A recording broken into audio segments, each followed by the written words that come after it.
Hi there.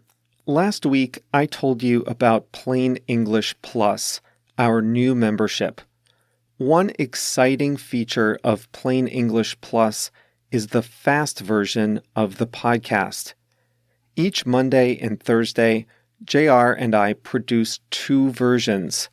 The one you hear right here, and a faster version for Plus members. I thought you might be interested in just what that sounds like. So in a few moments, I'll play the fast version of the last episode. Before I do, I wanted to ask you to visit plainenglish.com/plus, P-L-U-S, to learn more about our exciting new membership. Okay, ready to test your listening skills? Here is the faster version of episode 186. Why is it so difficult to move money across borders? Greetings, everybody. Welcome back to Plain English, the best podcast for learning English. I'm Jeff. JR is the producer, and this is episode 186. You can find a full transcript of the program, translations into our 7 languages, a video lesson, flashcards, and obviously this fast version of the program on the episode website, plainenglish.com/186. If you travel abroad, do business overseas, or support a family member in another country, you've probably encountered a frustrating problem. It's slow and expensive to send money across international borders. In today's episode, we'll explore why that is, and we'll see whether there's any hope for a better answer in the future.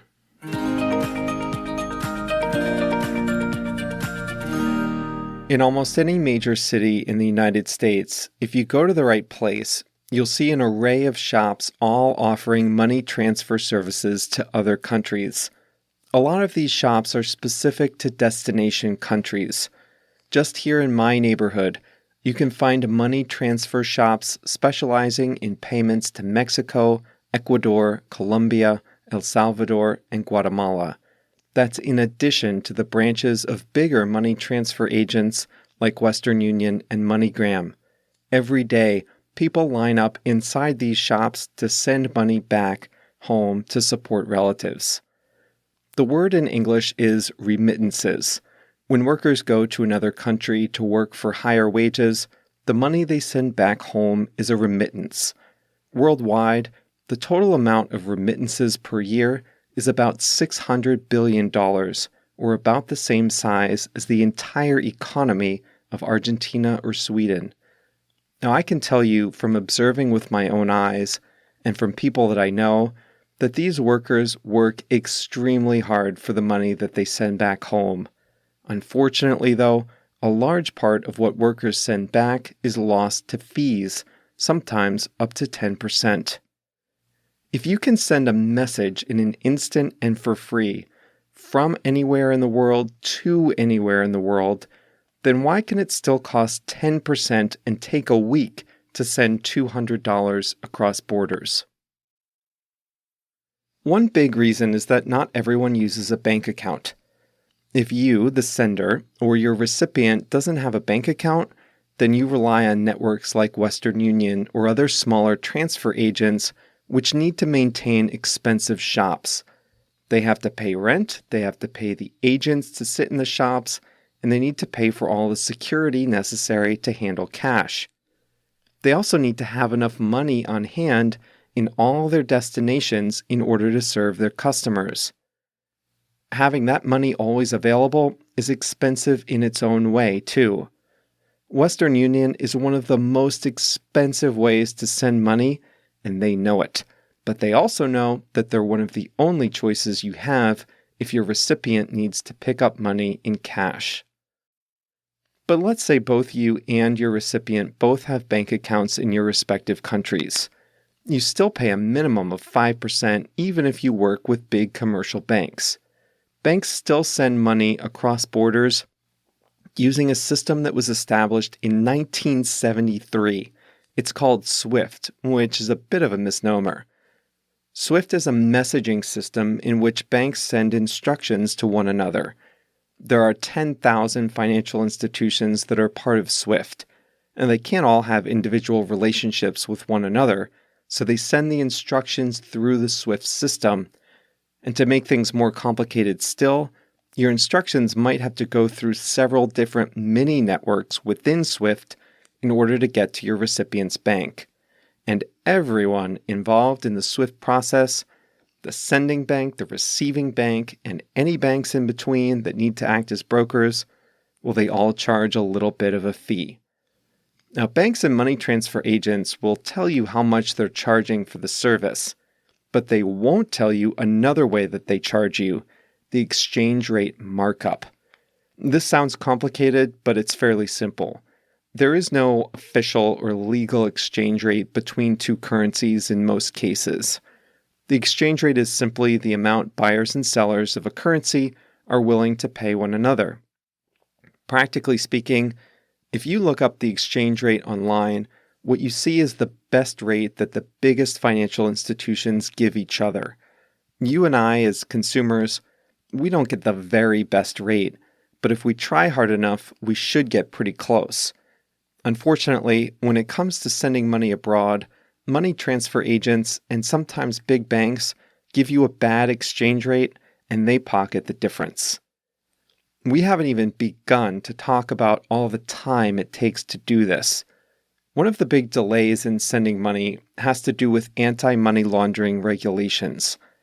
Most governments have Know Your Customer regulations, often abbreviated KYC. Banks are required to take measures to protect against money laundering and other illegal activities. This slows down your transfer all along the SWIFT network. Depending on the number of stops along the network, your money could take up to a week to arrive. Is there any hope that this can get better? Slowly but surely, new financial technology companies are starting to disrupt the dinosaurs of money transfer. One new firm called Remitly, based in the United States, is taking an innovative approach. It gives customers the chance to choose whether they want the lowest fees or the fastest delivery times. They can also deliver cash to your recipient's address via a network of destination country partners. Another relatively new firm, TransferWise, has already captured 15% of all outbound money transfers from the UK. They are the one that I personally use, and they tend to have the lowest fees and the best exchange rate, at least to the countries that I've had to send money to. Some of the new money transfer agents are getting faster too. The old way of sending money was to, send the money. Take it from your account and give it to the recipient's account. That's the slow and expensive way to do it.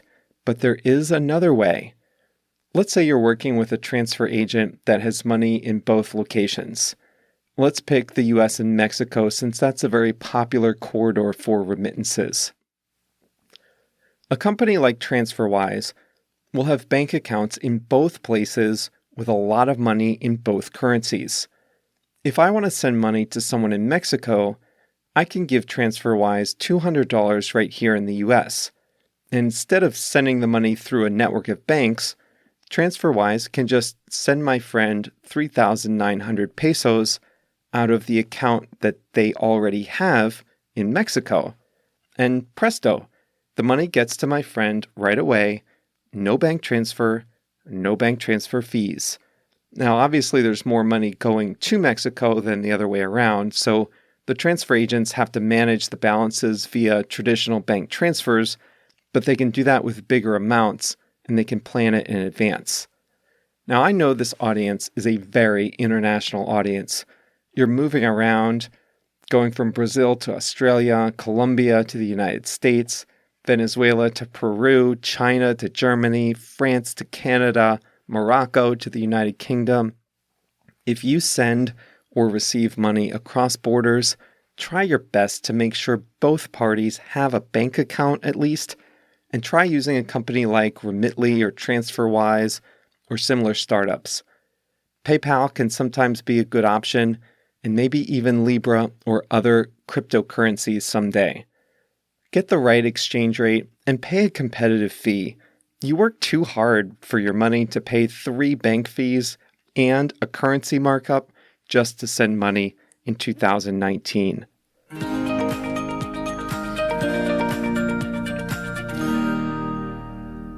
I also wanted to say thank you to Marcelo from Argentina for suggesting that we do an episode about fintech and things like that. I gave it some thought, and I realized that the one part of fintech that I thought this audience would want to hear the most about is international money transfers. So thanks to Marcelo for suggesting this topic. The expression we're going to talk about today is on hand. Here's how you heard it the first time. Cash transfer agents like MoneyGram and Western Union need to have enough cash on hand to process the transfers. They need to have enough cash readily available. In this case, enough cash has to be in the shops. If they don't have enough cash on hand at the destination, then they can't process the transfer. For them to keep their promises, they need to have enough cash on hand to give to the recipients. Do you remember when we talked about cashless shops? They don't like having to keep a lot of cash on hand. To them, it presents a security problem and complicates logistics, since they have to always count it, make regular deposits at the bank, things like that. It's not easy to have a lot of cash on hand, especially if you're a smaller business. If you've been listening for a while, you know I like to cook on my grill, but I don't love to go shopping for food. So I always try to have some frozen meat or fish on hand in case I want to cook, but I don't have time to go to the store. I always want to have something relatively healthy available right here in my house. You can also use this to refer to people who are readily available. It's always nice when companies have customer service representatives on hand to answer your questions. It's nice when a company has people available to answer questions. It's concert season here in Chicago, and organizers of big events like festivals and concerts, our big one is called Lollapalooza, they need to have security on hand just in case something goes wrong.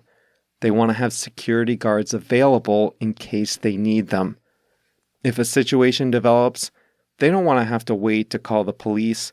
They want to have security on hand to try to get the situation under control. All right, let's reach way back in English history for a quote today from Jonathan Swift. He was an Irish writer in the 1600s and the 1700s and was best known for his satire. I wanted a quote about money for today's episode, so here's a line from Jonathan Swift. A wise man should have money in his head, but not in his heart. I like that. So that's all for today's episode. Thanks for joining us once again. JR and I will be back on Thursday, and we'll see you then. So how did you do? Did you understand most of that? It's a little different than just speeding up the normal program with your app. By listening to a faster version, you'll be able to hear how we connect words and what the proper intonation is. That's not possible with the slow version. If you'd like to learn how to become a member of Plain English Plus and get the fast version of every episode delivered right to your phone, then please visit plainenglish.com/plus, Plus, and watch the video on there.